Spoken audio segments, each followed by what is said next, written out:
Hello friends, this is SP Singh and welcome to SP sir classes. प्यारे दोस्तों, बात करेंगे यूपी टेट का जो क्वेश्चन पेपर है ये प्रीवियस ईयर का, इसको हम लोग विधिवत तरीके से डिस्कस करेंगे। ठीक है, इस क्वेश्चन पेपर के माध्यम से आप ये समझ पाएंगे कि आपका जो यूपी टेट 2023 में होने वाला एग्जाम है उसमें क्वेश्चंस किस तरीके से पूछे जा सकते हैं, क्योंकि इससे पहले जो पेपर आपका हुआ है वह 2021 का जो पेपर था 23 जनवरी 2022 को ये पेपर हुआ था। ठीक है, तो और ये जो पेपर हुआ था यूपी टेट का, ये इसमें जितने भी क्वेश्चंस थे ये सभी questions previous year question papers से लिए गए थे, यानी कि जितने भी प्रीवियस ईयर क्वेश्चन पेपर्स थे वहीं से सारे क्वेश्चंस रिपीट हुए थे। तो जो भी स्टूडेंट पीवाईक्यू पढ़ के गया था एग्जाम में उसका पेपर बहुत अच्छा हुआ था। ठीक है, तो आप भी इन क्वेश्चंस को समझ करके देख करके इस क्वेश्चन पेपर को एक आपको आइडिया लग जाएगा कि किस तरीके से क्वेश्चंस पूछे जाते हैं। ठीक है, तो हमारे पास फिलहाल दोनों ही पेपर हैं, फर्स्ट पाली का भी है और ये जो सेकंड जो द्वितीय पाली है इसका भी पेपर है, लेकिन इसको हम नेक्स्ट क्लास में डिस्कस कर लेंगे। सीडीपी हम लोग डिस्कस करेंगे आज की इस क्लास में। ओके, क्योंकि सीडीपी सेम होती है, बस थोड़ा सा क्वेश्चंस का लेवल चेंज हो जाता है, बाकी सीडीपी सेम रहती है। तो आप बहुत ध्यान से इन क्वेश्चंस को देखिए, जानिए, समझिए और एक आइडिया आपको यहाँ से मिल जाएगा। आप गेस कर पाएंगे कि किस तरीके से आपको तैयारी करनी चाहिए, किस तरीके से क्वेश्चंस आपके पूछे जाएंगे एग्जाम में। देखिए, पहला क्वेश्चन आपके सामने क्वेश्चन कहता है कि कोहलर निम्न में से किससे संबंधित है? अभिप्रेरणा के सिद्धांत से, अधिगम के सिद्धांत से, व्यक्तित्व के सिद्धांत से या फिर विकास के सिद्धांत से। देखिए, जो क्वेश्चन पूछा गया था मोस्ट रिपीटेड क्वेश्चन है, पहले भी कई बार पूछा गया है। कोहलर जो है ये किससे संबंधित हैं? कोहलर अधिगम के सिद्धांत से संबंधित हैं। ठीक है, इनके सिद्धांत का नाम क्या है? अंतर्दृष्टि का सिद्धांत, या जिसको हम सूझ का सिद्धांत भी कहते हैं। अच्छा, कोहलर ने किस पर प्रयोग किया था? कोहलर ने वनमानुष पर प्रयोग किया था, जिसका नाम क्या था? सुल्तान था। ठीक है, ऑप्शन फर्स्ट का सेकंड राइट हो गया। कहता है कि मैकडूगल के अनुसार मूल प्रवृत्तियों की संख्या कितनी होती है? मैकडूगल ने डियर फ्रेंड 14 प्रकार की मूल प्रवृत्तियां बताई हैं। कितनी? 14 प्रकार की मूल प्रवृत्तियां बताई हैं। मैं आपको दिखाना चाहूंगा कि वो मूल प्रवृत्तियां 14 कौन कौन सी होती हैं, और हर एक मूल प्रवृत्ति के साथ एक संवेग जुड़ा होता है। किस मूल प्रवृत्ति के साथ कौन सा संवेग जुड़ा है? देखिए, जैसा कि यहाँ पे लिखा हुआ साफ साफ कि संवेग अनेक प्रकार के होते हैं। मैकडूगल ने 14 मूल प्रवृत्तियों के सापेक्ष कुल 14 संवेगों का उल्लेख किया है। इन्होंने 14 मूल प्रवृत्तियों के सापेक्ष 14 संवेग बताए हैं, यानी कि एक मूल प्रवृत्ति के साथ एक संवेग जुड़ा हुआ है, जिनमें से प्रत्येक संवेग एक एक मूल प्रवृत्ति से रिलेट होता है, संबंधित होता है। मूल प्रवृत्तियों में आपका जैसे पलायन हो गया, पलायन का संवेग भय है ना। युत्सा है जो मूल प्रवृत्ति, इसका संवेग क्रोध है। निवृत्ति, घृणा, संतान कामना, वात्सल्य, शरणागति, करुणा, काम प्रवृत्ति जिसका संवेग कामुकता है। जिज्ञासा, आश्चर्य, दैन्य, आत्महीनता, आत्मगौरव, आत्माभिमान, सामूहिकता, एकाकीपन, भोज तलाश, भूख, भोज तलाश का जो संवेग है वो भूख है। और संग्रहण, अधिकार, रचनाधर्मिता, कृतिभाव, हास्य का संवेग आमोद है। ये मैकडूगल ने 14 प्रकार की मूल प्रवृत्तियां बताई हैं और हर मूल प्रवृत्ति के साथ एक संवेग जुड़ा हुआ है। ये क्वेश्चन सेकंड हमारा क्लियर हुआ। अब बढ़ते हैं नेक्स्ट क्वेश्चन की तरफ। क्वेश्चन नंबर 3 कहता है मानसिक उद्वेलन प्रतिमान का प्रयोग निम्न में से किसके शिक्षण हेतु किया जाता है? तो जो brain storming model of teaching है इसका जो किसके शिक्षण हेतु? तो ये समस्या समाधान के शिक्षण हेतु इसका प्रयोग किया जाता है। अगला क्वेश्चन कहता है निम्न में से किसके प्रयोग में कुत्ता एक विषय था? भाई, किसने कुत्ते पर प्रयोग किया था? किसने किया था? वो थे पावलोव। कौन थे? पावलोव ने कुत्ते पर प्रयोग किया था। अच्छा, स्किनर ने किस पर प्रयोग किया था? स्किनर ने चूहे पर प्रयोग किया था। और कोहलर ने किस पर प्रयोग किया था? इन्होंने बंदर पर प्रयोग किया था, यानी कि जिसको वनमानुष कहा गया, जिसका नाम सुल्तान था। थॉर्नडाइक ने किस पर प्रयोग किया? थॉर्नडाइक ने बिल्ली पर प्रयोग किया था। ठीक है, तो इस तरीके से आप इनको ध्यान रखेंगे किसने किस पर प्रयोग किया। आगे बढ़ते हैं। नेक्स्ट क्वेश्चन कहता है मौलिकता, नमनीयता तथा प्रवाह निम्न में से किसके घटक हैं? तो ये सभी क्रिएटिविटी यानी कि सृजनात्मकता के घटक हैं। किसके घटक हैं? सृजनात्मकता के। फिर अगला क्वेश्चन वही मूल प्रवृत्ति से संबंधित है। युत्सा क्या है? जिसको कॉम्बैट कहते हैं। युत्सा जो है वह एक मूल प्रवृत्ति है। ठीक है, और युत्सा का संवेग क्या हो जाएगा? जो मूल प्रवृत्ति हमारी उत्साह है, इसका संवेग क्या हो जाएगा? इसका संवेग हो जाएगा क्रोध। क्या हो जाएगा? इसका संवेग क्रोध हो जाएगा।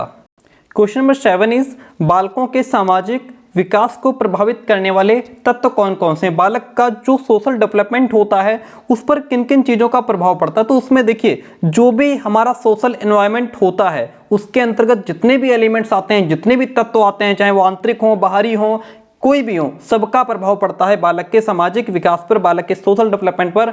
जो है समाज के सभी इन्वायरमेंटल एलिमेंट्स का प्रभाव पड़ता है।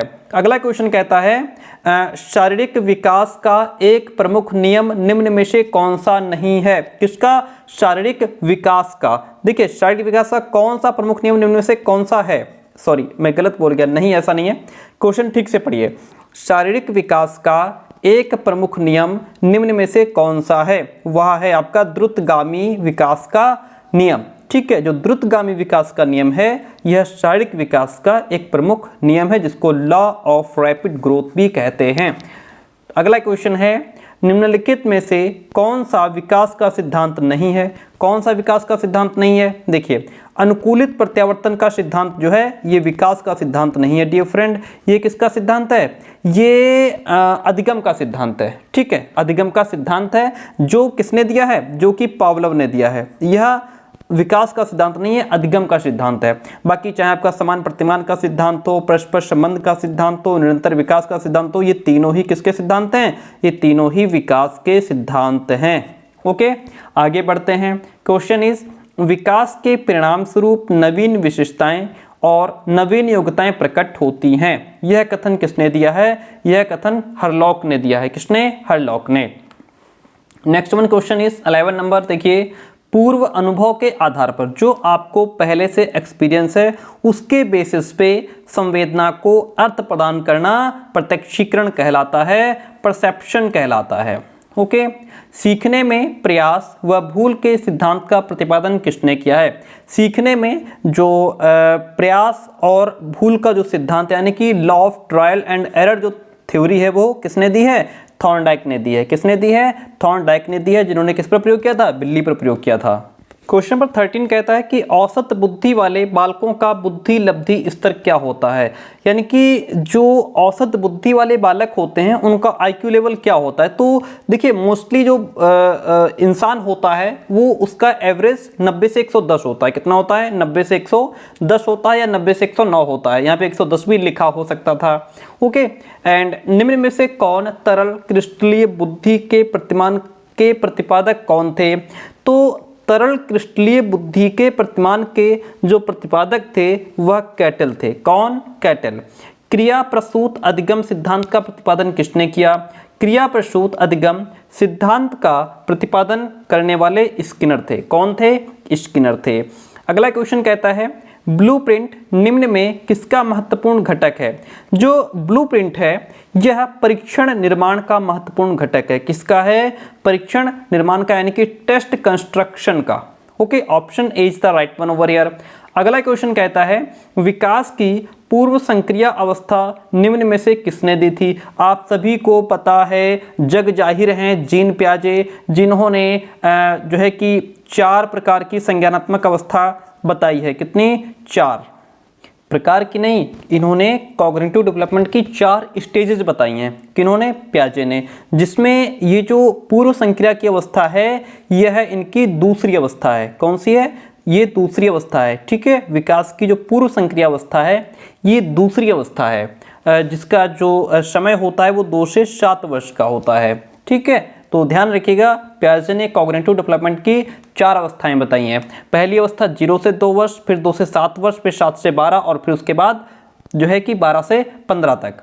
आगे बढ़ते हैं। नेक्स्ट क्वेश्चन कहता है कि MPPI परीक्षण का उपयोग निम्न में किसके मापन में किया जाता है? किसके मापन में किया जाता है? तो यह पर्सनैलिटी के मापन में किया जाता है, व्यक्तित्व के मापन में किया जाता है। क्वेश्चन नंबर 19 कहता है कि अधिगम के लिए निम्न में क्या सर्वाधिक आवश्यक है? देखिए, लर्निंग के लिए जो सबसे इंपॉर्टेंट चीज़ है वह अभिप्रेरणा है। यदि आपके अंदर मोटिवेशन नहीं है, आप अभिप्रेरित नहीं है, आपके अंदर प्रेरणा नहीं है, तो आप नहीं सीख सकते, चाहे कोई भी चीज़ कितनी भी आसान हो, कितनी भी सरल हो, है ना। लेकिन अगर आप अभी प्रेरित नहीं है, आपके अंदर मोटिवेशन नहीं है, देन यू कांट लर्न, है ना। सो अभी प्रेरणा इज मोस्ट इंपॉर्टेंट थिंग। शैशव काल का जो समय है वो जन्म से 2 वर्ष बताया गया है। जन्म से 2 वर्ष का समय शैशव काल कहलाता है। आपको जन्म से 6 वर्ष भी मिल जाएगा, लेकिन वो अलग अलग साइकोलॉजिस्ट के अकॉर्डिंग बताया गया है। कोहलर अपने प्रयोग से यह सिद्ध करना चाहते थे कि अधिगम क्या है। देखिए, कोहलर अपने प्रयोग से यह सिद्ध करना चाहते थे कि जो अधिगम है वो समग्र परिस्थिति का प्रत्यक्षीकरण है, यानी कि जो होल सिचुएशन है, जो पूरी सिचुएशन है, उसका एक प्रत्यक्षीकरण है। कोहलर जो है वो गेस्टाल्टवादी हैं, और गेस्टाल्ट का मतलब क्या होता है? गेस्टाल्ट का मतलब ही होता है पूर्ण आकृति, है ना, जिसको कॉन्फ़िगरेशन कहते हैं, समग्राकृति जिसको कहा जाता है। ओके, ये गेस्टाल्टवादी हैं, तो इनके सिद्धांत के अनुसार समग्र परिस्थिति का प्रत्यक्षीकरण है।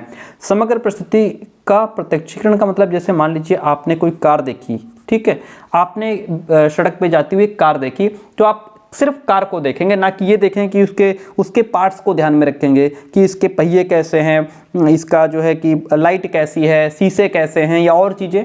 आप पूरी कार को एक समग्र आकृति में देखेंगे, तो दैट इज जो है वही होल सिचुएशन।